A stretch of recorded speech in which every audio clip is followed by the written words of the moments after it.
Thank you for being here. And my name is Lily Jagozinski from Move United. And welcome to Pathway to the Paralympics, the live panel. We are super excited to have everyone, our panelists here, and those who are joining us live. Just a little bit about ourselves and myself. I'm an event specialist at Move United. And for those of you who don't know already, we're previously known as Disabled Sports USA, and we are now super excited that this merger with Adapted Sports USA has joined us to now become Move United. So if you haven't already checked out our webpage, you can go to www.moveunitedsport.org, and we actually feature a lot of different virtual events on our calendar, fitness-based, training and education-based, and you can go on there, you can see events live, register for them, and you can also see events that have already happened in our on-demand section. So we encourage you all to post on social media at Move United Sport and tag us and use the hashtag #AdaptAtHome so we can see how you are moving at home. Now what I'd love to do is introduce our panelists, and we appreciate you guys taking the time to join us. Christy, we're so excited that you're able to pop in. So I'll let you introduce yourselves. Feel free to unmute yourself when you're ready. And Spivey or Michael, you're going to start us off. All right. Hi, my name is Michael Spivey. I am a combat injured Marine, and I started snowboarding for border cross and bank slalom as part of my recovery, and I kept with it, and I was able to make it to the Paralympic Games in 2018 and compete for both, like I said, border cross and bank slalom. Fantastic. Thank you. And Desmond, let's move on to you. Yes, I am Desmond Jackson. I am an above the knee amputee, and I've been running track and field since I was about 9 or 10 years old, and I've stuck with it. I made my first Paralympic Games in 2016 when I was 16 years old. So, yeah. Awesome. Christy, we'll go to you. Yeah, I'm Christy. I play sled hockey. I've been on the national team for 8 years now, and I'm assistant captain for the last 3. I'm also a Paralympic hopeful as a thrower for track and field, and competed this year in Worlds for parasurfing. Very nice. And BethAnn. Hi, I'm BethAnn Chamberlain. I'm actually the sole coach. I coach for the U.S. Paralympic Nordic skiing team, which includes both cross-country skiing and biathlon.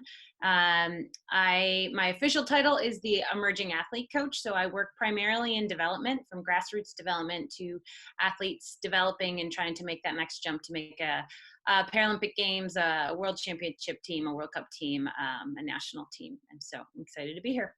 Thanks, guys. Yeah, thank you so much to all of you guys for joining us. I'm super excited to kind of hear more about your expertise. And this session will be recorded for those who are not able to tune in. Right now, all of your microphones are on mute just to minimize distractions, but please feel free to ask any questions throughout the presentation. At the bottom of your screen, there's a Q&A button, and you're more than welcome to submit questions in there. And it's really exciting because we already have some good questions that people have reached out via email and social media to us. So we will get started. All right. So we want to know who you are.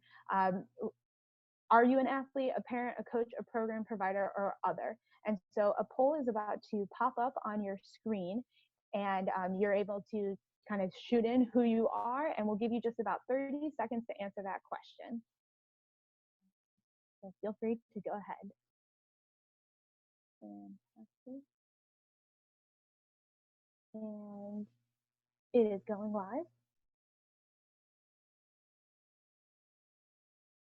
All right, we'll give you about 10 more seconds to answer in. And based on these results, then we'll be able to kind of tailor this presentation to you guys. And so we'll now close those results, awesome, and we'll share them.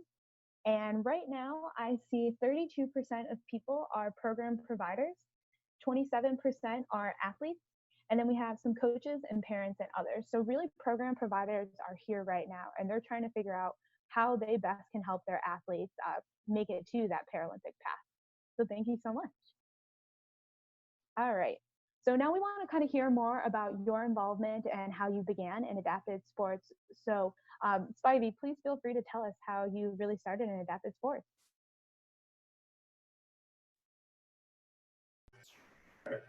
So back in 2010, I got blown up in Afghanistan. Lost my arm, took a bunch of shrapnel on my back and everything.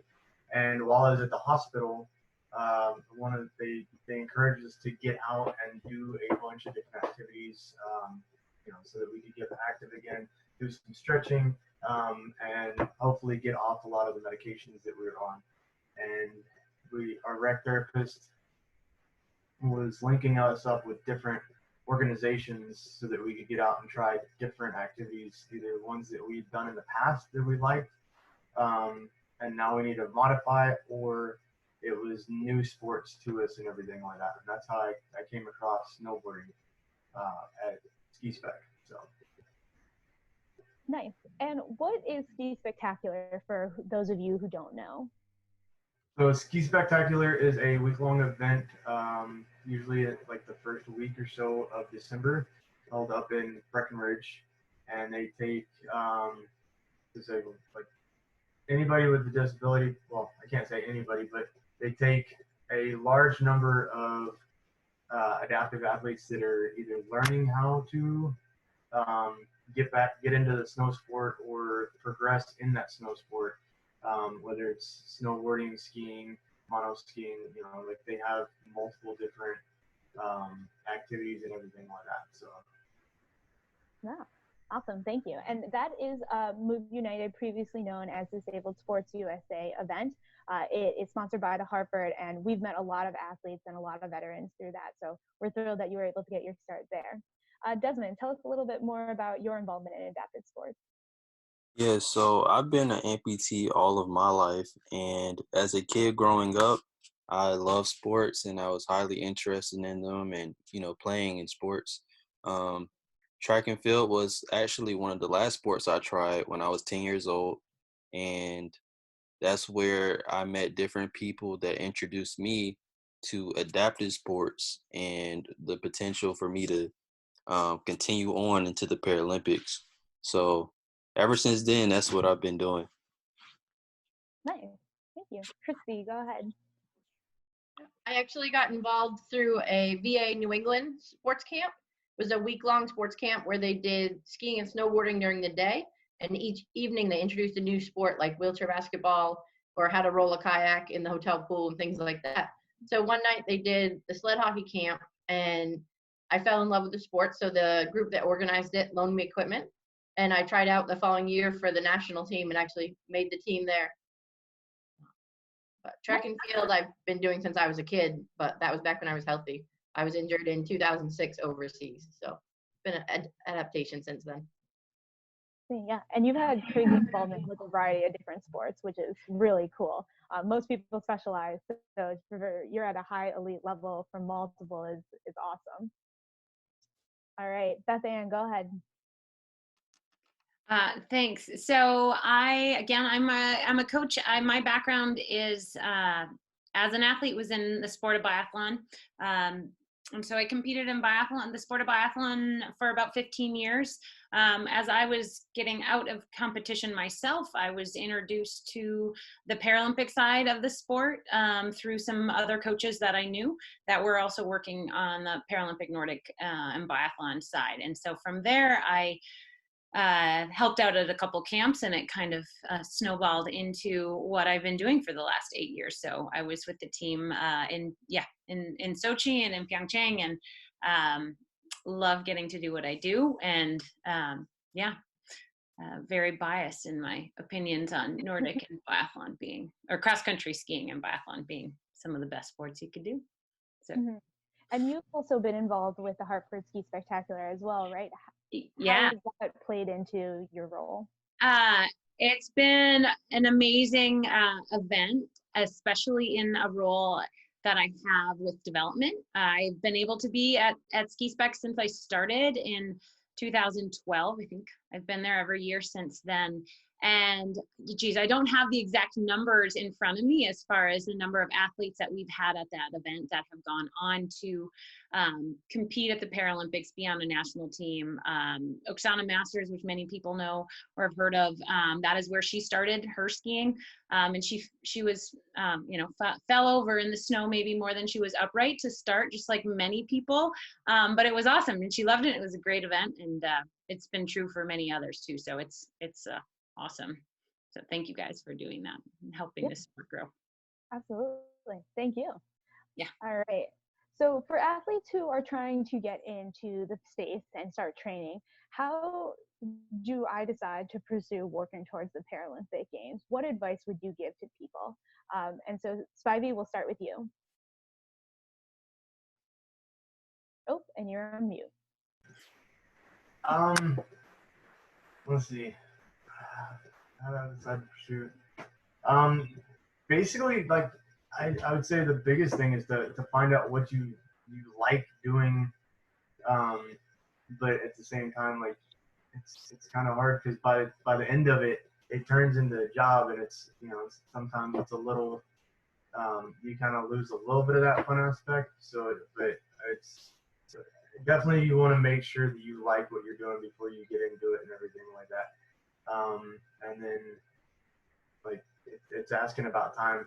You're gonna have to commit a lot of time to it during the summer. Let's see, what is it? Probably about 8 hours a day dedicated to being on the mountain in the gym and stretching and all that other stuff, and then eating properly and stuff like that. So I mean, it is definitely, it's pretty much a full-time job.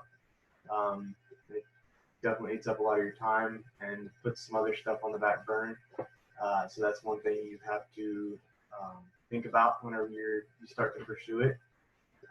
See how you can juggle everything. That's all I got for now. So. Yeah, no, that's good advice. Desmond, what about you? How does someone decide working towards the Paralympics, or how did you decide? Well, for me, I love sports. And like Spivey was saying, eventually it does become like a job. But for me, I always, like early on, I viewed it as just something that I wanted to do. I was having fun, even in the process of training. It's a big commitment and investment. I would say you have to ask yourself, are you willing to work hard for 4 years or 2 years or whatever your mark is or goal to get to that point where you might have to sacrifice your, diet to eat a certain way, spending time training, and also I would say missing out on some social activities just because you have to get your rest or etc. So it's, something that is serious and you have to, make that decision. But at the end of at the end of the journey, it is, something that will have a high reward. Nice, thank you. And Christy? Yeah, I agree with the guys about making a sacrifice, making a commitment. I know for myself with sled hockey, I actually ended up missing my sister's college graduation and her nursing pinning ceremony and everything to have worlds for hockey. So I felt really bad about that, and she was obviously really disappointed that I couldn't be there. And then on the other side, like being realistic about your goals and your abilities, because I know a lot of people, especially track and field where it's individual, you may set goals for yourself or you may be the best in the nation, but if you don't rank well internationally, it's still not a realistic goal to make it to the Paralympics. You may be the best in your little small pond, but you're talking about the whole world. Yeah, absolutely. Thank you. BethAnn, what about you? Yeah, so first and foremost, get out there and try it. Try different things, see what you like. Once you've found something that you like, then keep doing it. And it does, like these guys all say and have experienced and know firsthand, it takes a lot of time, a lot of work, but it should also be something that you enjoy. And just like anything, there's work involved in that, but there should be that excitement and love for this sport. Once you've tried it, it becomes a matter of doing it consistently and figure out what it is to train, what is training for that sport. It looks very different for many different sports. And then get out there and compete, whatever, local competitions, national competitions, get out there and experience it. I think that I've met many athletes that have started the sport and a week later say, okay, I'm in, I'm ready to do this. I want to make the games. This is what I want to do. And I've met many other athletes that have done it for 3 years and they're like, yeah, I'm really excited, but just maybe are a little more timid with throwing that goal out there. And what I would say to that is that there's no one way to do it. And so listen to yourself. Don't feel like there is pressure for anyone to ever say that they have to do that. You can quietly pursue something, or you can do so a little more vocally, but be honest with yourself, put the work in, and don't be afraid to get out there. Give it a go. Absolutely. Thank you. I love how you touched on that the Paralympics are not for everyone. Some people, they might want to do it, and other people, they may want to just stay more recreation. So just trying to figure that out and navigate it. It's okay. You don't have to go to the Paralympics. It's okay to stay at a community level. So thank you for touching on that.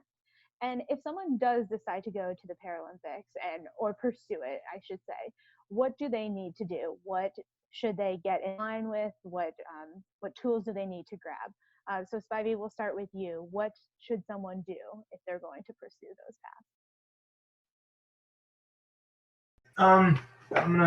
What is it? So basically pursuing all the stuff, like you got this list here, and it's some of the stuff, like, especially whenever you're starting off or whatever, if it's going to cost you a lot of money or something like that, you may not need, depending on what you're going for, you may not need like the coach or the team or anything like that. You can just kind of, like, especially if your goal is just to like get out and get active and get into the sport to begin with,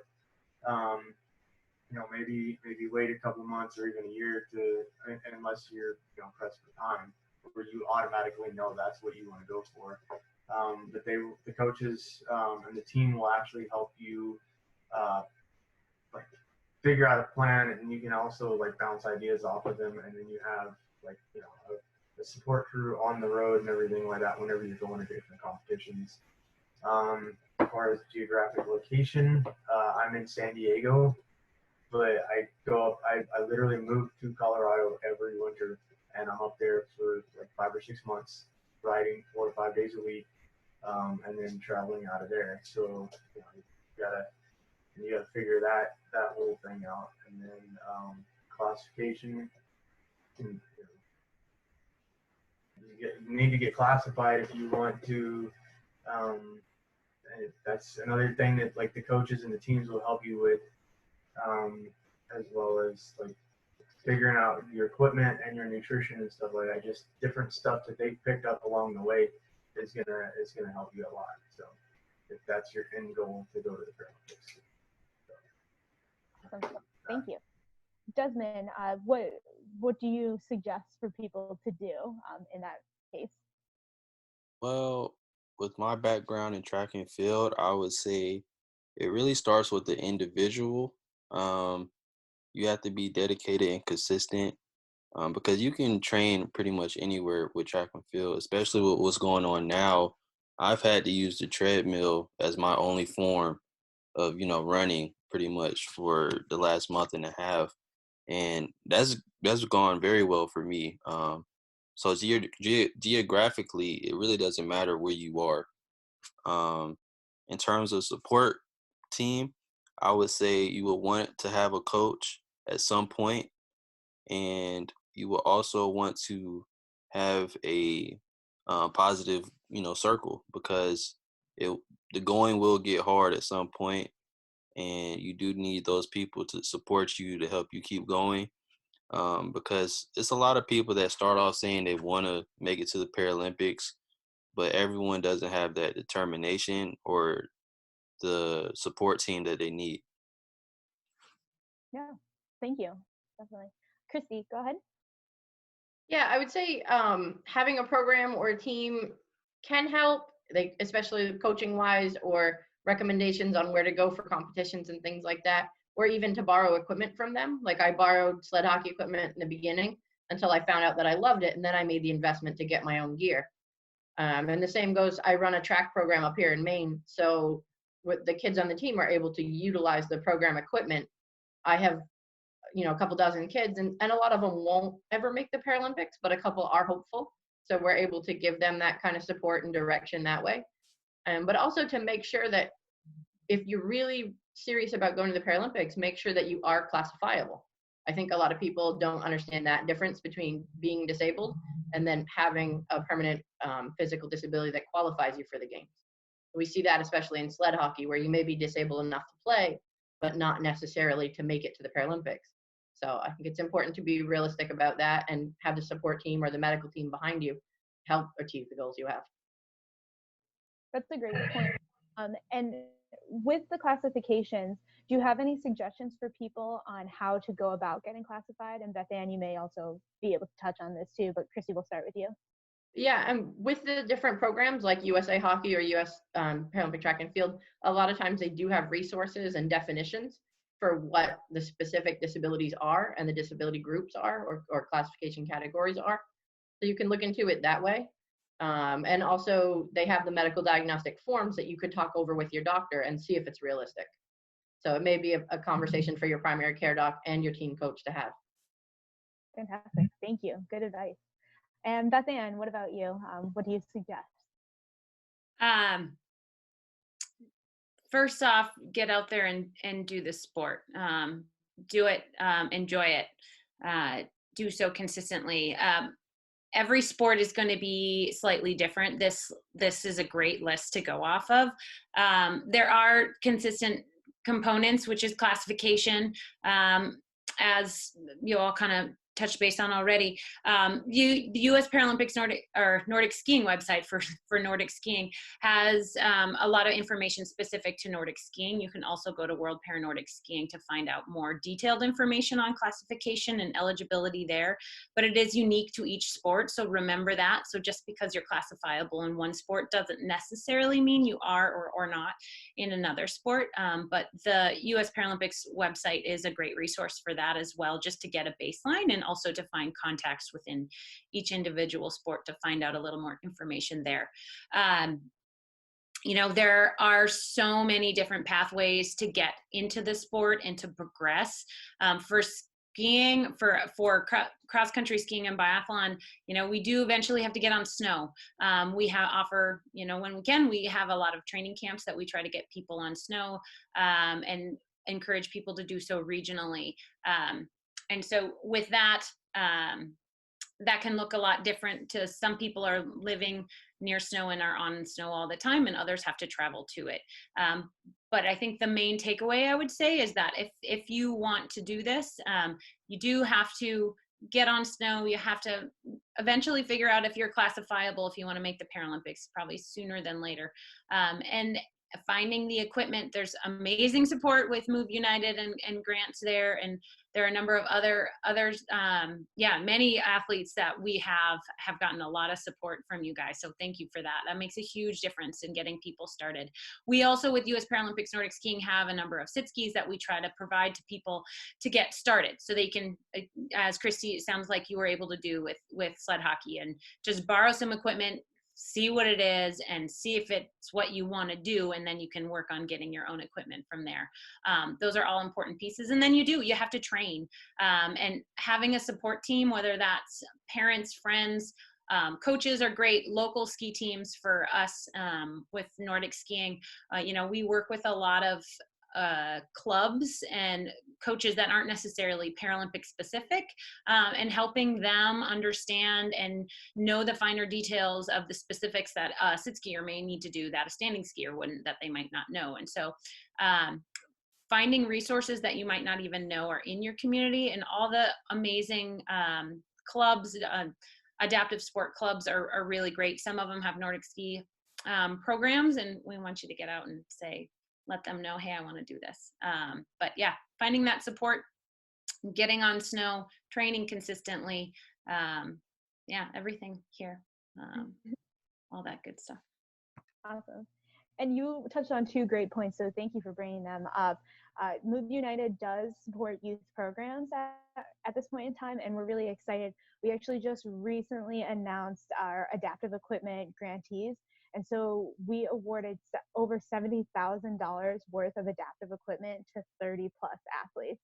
And so they just announced that, I think, within the past couple of days.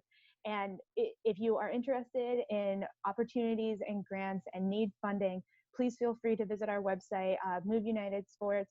It's youth sports, and it's the grants. And actually, Desmond received a grant from us in the past, a training grant. So we have training and equipment, and we want to help outfits get out there. So right now, it's for ages 13 to 24 years old, but we are looking to expanding our opportunities for adults too.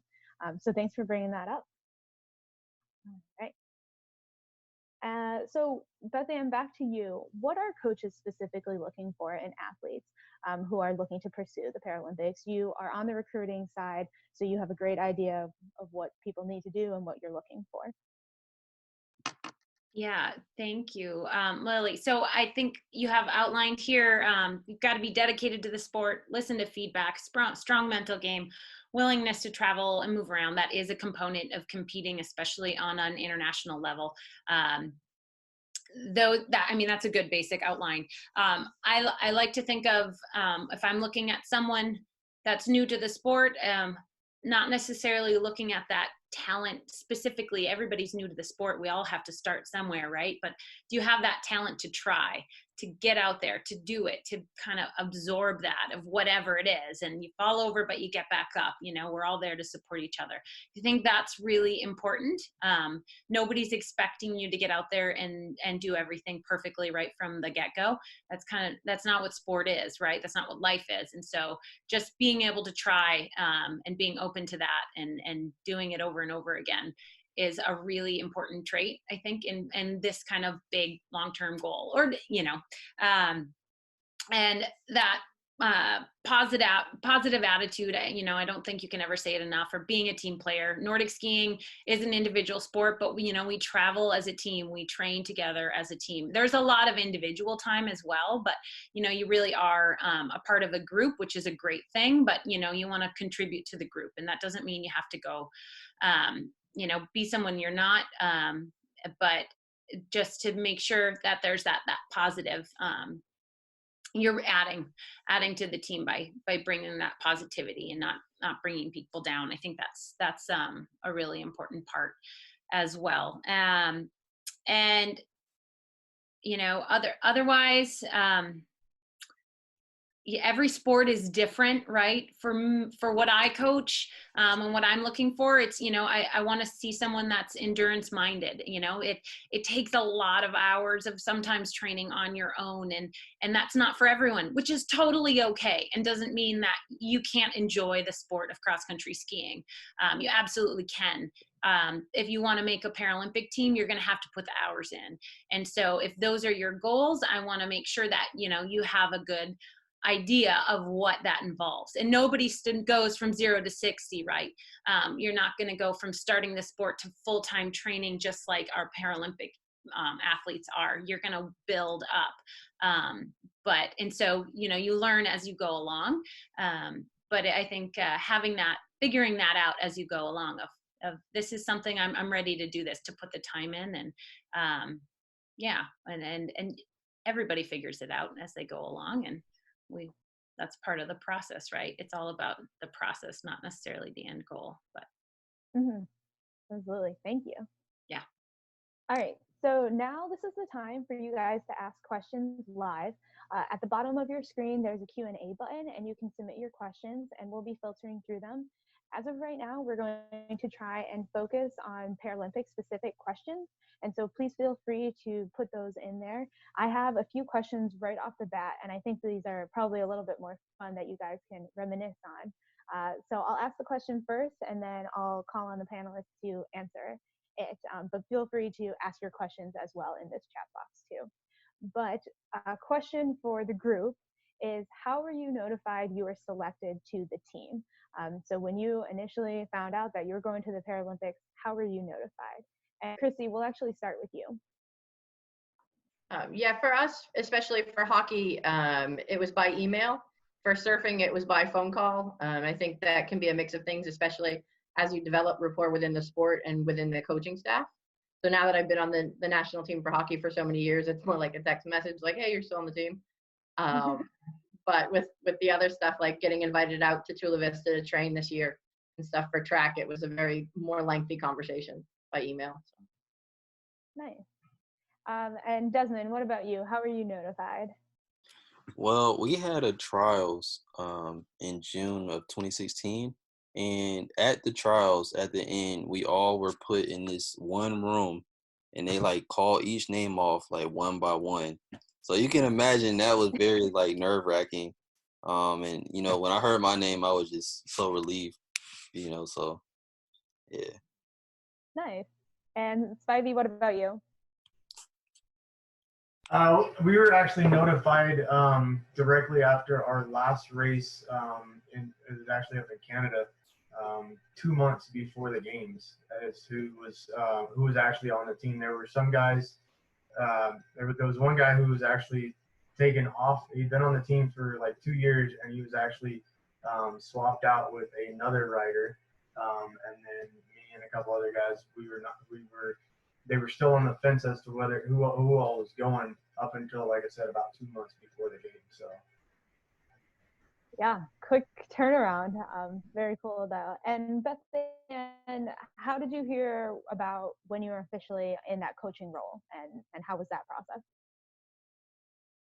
I think a little bit for that one.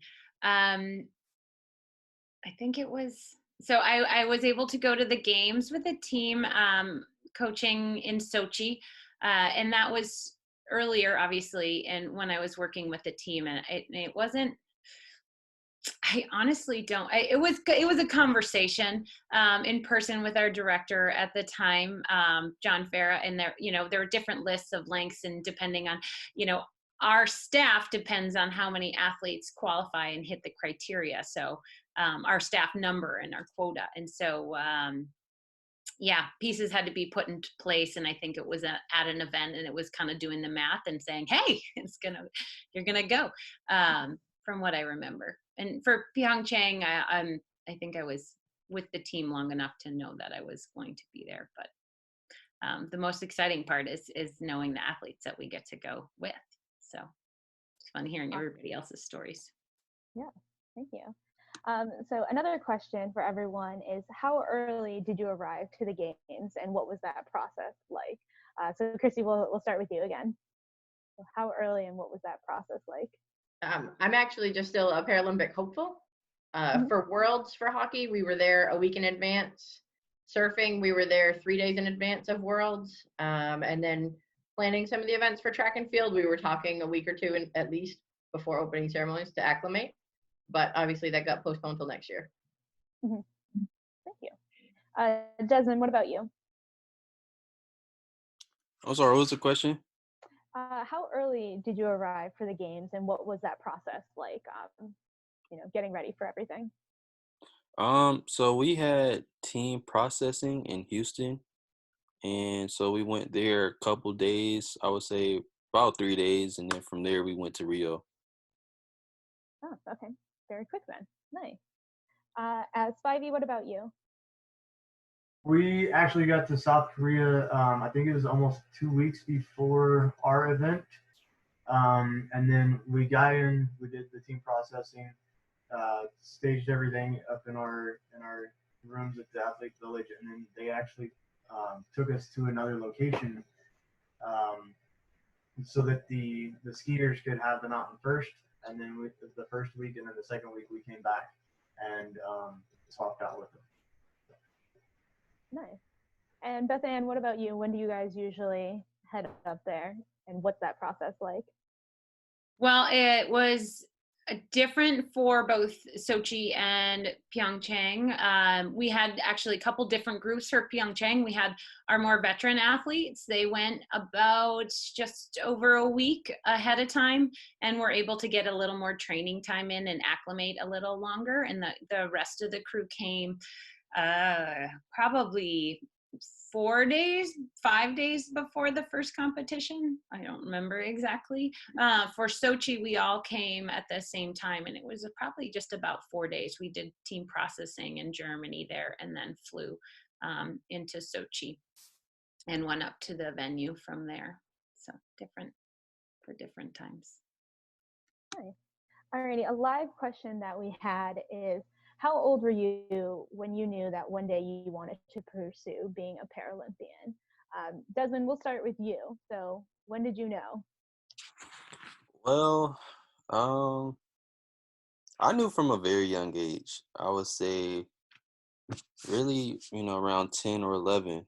And, it showed. Like, I really dedicated myself to just track and field. And that's how I made the team at such a young age. Yeah, it's crazy that you were at the Paralympics when you were 16. That's such a young age, and it's so exciting, and you really excelled very quickly to get to that point. So thank you. Thank you. You're welcome. Spivey, what about you? How old were you that you knew when you wanted to pursue it? I was actually 35. I was I was in the military for the first half of my life or whatever, and then after my injury, it took me like 4 or 5 years to find a sport that I wanted to like fully pursue. Like I tried everything else, but it wasn't until, like I said, I was like 35 that I decided to make that my goal. Mm-hmm. Nice. And what stuck for you specifically with snowboarding that other sports didn't? Wait, what was that? Yeah, no. Yeah, it kind of broke up a little bit. So why snowboarding versus any other sport that you had tried that you said that didn't stick with you? Okay, so I golf a lot. I also surf a lot, but whenever I'm surfing, it's more for like my meditation and stuff like that, kind of clear my head. So whenever like I've been in a competition or two, and you have to get aggressive with it, and I didn't want to go towards the aggressive side of surfing and everything like that. And then I started snowboarding, and it was like, even whenever I was like started competing and everything like that, it was just super fun. Like even in the competition aspect of it. And so I was like, yeah, I could do this. And then I started going to more and more races. And, by the end of that season, I was like, let's go ahead and make this my goal so that I start eating better. I start training more. I start, going to sleep sooner and all that other stuff. So, I mean, it was mainly just the fact that it was competition, but it was still fun at the same time. Awesome. Great point. Thank you. Christy, what about you? When did you know that you wanted to pursue multiple different sports and multiple? I've been a multi-sport athlete since I was a kid. In high school, I actually had athletic director permission to play 2 sports per season because I've always been hyper and I get bored easily. So that was always a challenge for me. Focusing on one sport is still a little bit of a challenge. So that's why I did surfing more for fun. The folks at the Olympic Training Center in California said I needed a hobby. So I started doing surfing and got invited to Worlds for that. But as far as sled hockey, we had a 6-day-a-week training requirement already. So I'm used to being in the pattern of training. And then I actually met Desmond at the 2016 trials for Rio. You probably don't remember it because you were super busy, but I hung out with your family and stuff while you were competing. And I knew then at age 34 that I wanted to aim for the Paralympics. The hard part of that was I had only been doing track and field for a month. So I didn't have any of the proper paperwork to even be eligible for the games. But I was at the trials anyways and got first in both of my events. And once I got first in my events, that's when I realized if I took it seriously, I could go far with this.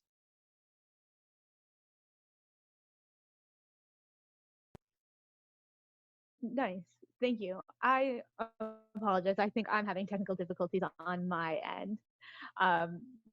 So if you have anything further, please feel free to continue. All good? All right. So I will, I'll continue on then, Christy, if you're all set. My apologies for the internet. But we have a question for for more so on the winter side sports, but it's alpine. So Spivey and BethAnn, this might not be your domain, but it's still a question, and we can see if we can get an answer. What teams or states currently offer the best training to pursue the Paralympic Games? And it's specifically for alpine skiing. So, Spivey, do you have any suggestions? The question is, which team is going to provide the best? Wait, what? Teams or states. So what like geographic location is the best right now for alpine skiing? Do you have any suggestions? I think that would be like a personal decision. Like each one's going to be a little bit different. The teaching technique from one coach to another is going to be completely different. The other team members on the team or whatever, like you're gonna be able to mesh with a little bit better, or like there may you definitely want to look for someone or a team that has like some riders that are about the same level or even higher than you, so that you have someone to chase and pick their brain for ideas and everything like that. But naming just one location is like the best or like the go-to. It's like I said, it's going to be hard. It's going to be personal preference. Mm-hmm. Thank you. And BethAnn, did you have anything that you wanted to add to it? I would say much of what Spivey just said. I think, yeah, personal preference, getting to know the coaches if you can, and finding that dynamic in the other team members, as well as thinking like personally, is this going to work, this location? You could have all the perfect pieces in place, but it's too high in elevation, or it's too far from family, or there are all kinds of things to consider. So just do your homework and check it out before you make the full move, if possible. That's what I would say. Nice, thank you. And another question is to go into BethAnn, actually. How can you find groups in your area to get involved in a specific sport? Specifically looking for para rowing and Nordic. So Nordic you would have the best knowledge of.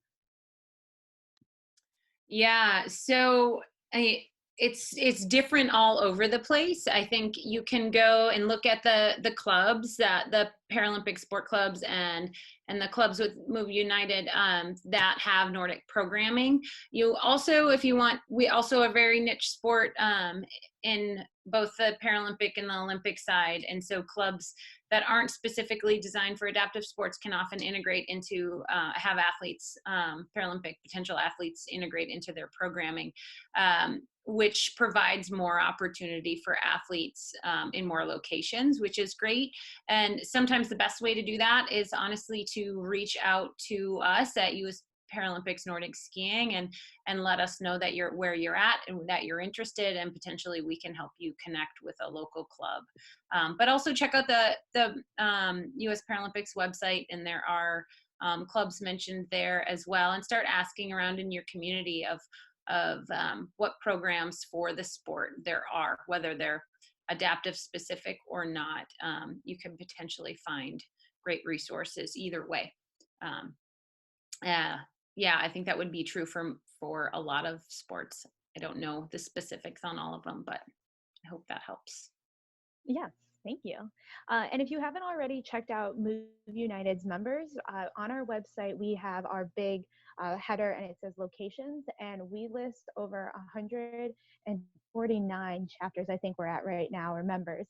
And you can figure out by state what location is closest to you, what sports they offer. You can search by sport. And so you may find opportunities there. And it's a mix of recreational organizations as well as competitive ones too. And the really cool thing, we ran a stat for the winter previous Olympics, and 82% of Team USA members actually came from Move United organizations. And so our organizations that we're supporting as the headquarters, they're the ones that are getting athletes out there, and they're the ones that are giving them the tools that they need to be at that high elite level. So it's really exciting. Definitely check out, and we have different links as well in our chat box that you can see and get involved in. Thank you. So general question for the athletes. What does a year of training / travel cost for your individual sports look like? And how do you fund your expenses? We understand that you may get funding from other places, or you may have to shell it out yourselves, especially at the beginner levels. So what does that kind of look like? And we don't need specific numbers, but just general ideas. Christy, we'll start with you. Obviously, track and hockey are a little bit different because hockey involves paying for ice time and things like that. Financially, we tend to travel once a month from September through March or April. The national festival is in April every year, and the summer camps and tryouts are always in June or July. So if you intend to try out for a national team, you need to be prepared to fly to a different state pretty much every month, but for one long weekend a month, typically. Track is similar, but it's basically just the summer because obviously we don't run outside in the winter, especially in the north. But it's a very busy schedule. On average, I'd say between the three sports that I do, I fly between 50 and 75 times a year. Wow. Okay. Thank you for that. And Desmond, go ahead. We'll go with you.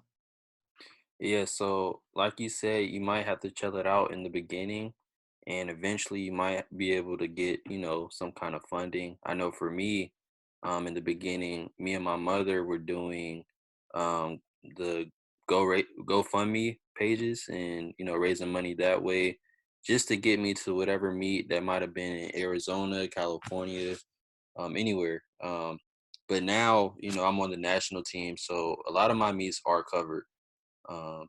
So at some point, hopefully as an athlete, that's really the goal that I would be pushing to get to. Nice. Thank you. Spivey, go ahead. So, what was it? Basically, for a season for snowboarding, especially for like the international competitions and everything like that, and then moving up to Colorado during peak season or whatever, because everything's more expensive during the winter. I've done the math, and it's over 30,000. But then again, at the same time, you're also doing it's like $5 to $6 grand per international race, and you're there for like a week and having to stay in a hotel and all this other stuff. And so a lot of it went on a credit card at first, and then the GoFundMe's and everything like that. We started doing kind of like a baseball card with info on the back, a short little bio and a link and everything like that, so that whenever we meet people, we can pass those out to link them to those fundraising pages and everything like that. We've also made a couple T-shirts. That helped out a lot. Especially getting my wife to the Paralympic Games and everything. So that's one way to kind of offset some of the cost. Nice. Thank you for those ideas. And BethAnn, from a coaching standpoint, what do you know that Team USA does provide in funding, and how does that offset costs? That will vary a lot depending on the event and the year and many other things. But for the Paralympics, if you make that secure your ticket to the games, that is all covered. And there's a lot of expenses that go into travel and competitions and equipment beforehand, but that's a pretty cool thing. We have with Paralympic Nordic skiing different levels of support depending on your results from years past, and I would imagine many of the sports have the same kind of outline that you can find on the U.S. Paralympic Nordic skiing website. That can give you an idea of what different levels of support you can get at depending on your results. So there's so many different ways to do it. I think it can be intimidating initially to just look at a number, but like these guys all said, these athletes that are experienced and have done it, you think outside the box, and if the goal is there for you to pursue, then you find a way to do it, which is really cool. And there's a lot of other grant support, which again, Move United has done a lot to support many of our Nordic ski athletes, as many others, which is awesome. So seek those out too. Yes, thank you. And we're going to do this last question really quick. It actually came through on Facebook. Did you have to make a choice two different sports? And if so, how did you choose? So Christy, because you're a multi-sport athlete, you didn't choose, but how did you kind of hone in on that? Go ahead. I did have to choose a little bit. Unfortunately, I missed our big World Cup series for hockey this year because where it is a calendar year for the Paralympics, I was afraid to be injured playing hockey because it's full contact.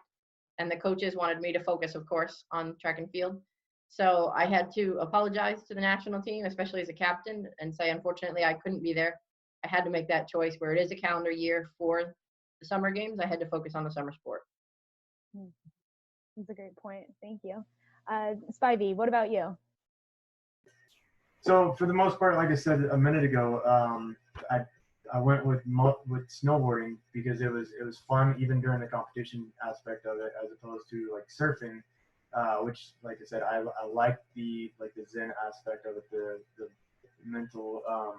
But at the same time, I also had to for longevity. I'm missing my arm below the elbow, and just overwork on this one arm. I'd like to continue surfing for the rest of my life just to have fun with it. And if I'm going for the competition aspect of it, it would wear down the shoulder a lot sooner. And so that definitely helped me kind of step away from the competition aspect of that sport. So. Thank you. Awesome. All right, and BethAnn, what about you? How did you hone in on biathlon and Nordic skiing? For myself, when I was competing, or as a coach too, either as one. A coach, I think as a coach, it came naturally because it was a sport that I knew as from being an athlete. But my recommendation to anyone is to, again, find something that you love. And, you know, there are ways to do multiple sports. You have to be creative. We have many of our athletes on our national team that are dual sport athletes. So they're competing summer and winter. It takes some juggling, and they work crazy hard and have to be very thoughtful about what they're doing when, and maybe not doing all the competitions similar to what Christy had to do this year, sounds like. But it can be done. But yeah, it takes focus and organization, and but otherwise, if you know, try things, give yourself a chance to see what you really love, and let the pieces fall into place, and then go for it from there. Yeah. All right. Well, thank you so much for everyone for all of your awesome questions, whether it's Facebook or here. I'm sorry, I do have a few questions that didn't get answered, but I will make sure that we follow up with the panelists so you still get an answer. So we'll continue on with this presentation. Just kind of a summary for athletes, things that you can do. Stay focused and stay positive. Make your goals. We understand that it's going to be a long process. It's not going to happen overnight. So make those long-term goals and check back in with them. Communicate with your coach and your family and make sure that you set up that training plan and then track it to make sure that where you started is exactly where you eventually are going to want to finish later on. So you'll know how far you've come and how far you still have to go. And kind of how Spivey said, remember your why. The reason why he stayed in snowboarding is because he had fun. And that's really the most important thing. It's not, maybe more so about the process than the outcome. And then use your support team. If you are struggling, then reach out to your coaches, reach out to your family and your friends, and make sure that they know that you might be struggling with something, but to stay on that track. And then things we kind of discourage is don't give up. It's not going to be easy, and it's okay to be frustrated during the process. It's not going to be a walk in the park for you, but keep trying and use your support system to figure out what to do next. And what you should do next is, of course, talk with your family and talk with your coaches. They're going to be there for you every single day, and know that you're all going to be on the same goal and in the same path. And then make your training plan. And as we discussed previously, a local Move United member is near you. We have 149 members within our organization, and they're all across the United States. And so check out those local areas and see if you want to stay in the recreational side, that's fine. If you want to go into a more competitive side, that's fine too. We have a lot of opportunities out there. And same with funding right now. We have 2 grants that happen, Move United supports, and it's training for $500 for a winter or summer Paralympic sport, or it's up to $5,000 for an adaptive equipment grant. And so you can see those local opportunities on our website at Move United Youth Sports, as well as in the chat box too. There's a ton of opportunities, and we also list other ones as well on there. So maybe you don't qualify in that 13 to 24-year-old range, but that's okay. There are other opportunities out there as well. And now we just want to hype up our individual panelists and their social media handles. There are some specific questions about Nordic, and so we do actually have BethAnn's email on there that you can reach out and see if you have any questions, and she can give you some answers. Or follow those people on Instagram and on Facebook and interact with them and engage with them. We are so excited that you guys have joined us today and appreciate all of your expertise. I know it's probably been a long journey for you, and it'll continue, especially during this time in quarantine. And we understand the Paralympics is not for everyone, and we encourage you to just get out and be active and be safe. And check out, even if it's virtual online programming, it's still being out and being active. So we wish you the best at this time. If you guys have any questions, feel free to reach out to us or reach out to them via social media or email. But thank you so much, panelists. I hope you enjoyed it, and we appreciate your time. Definitely. And the final thing that we have here, oh yes, thank you. The final thing that we have is just a quick survey. It's being plugged in the chat right now. And so please feel free to complete that survey. It is, I think, 8 questions, really quick. Let us know how we did today and how we can improve for the future. But you are all more than welcome to log off if you clicked open the survey, and we'll stay on just for a few more moments to make sure that people can access that link. So feel free to leave if need be. And thank you again, panelists. We appreciate everything.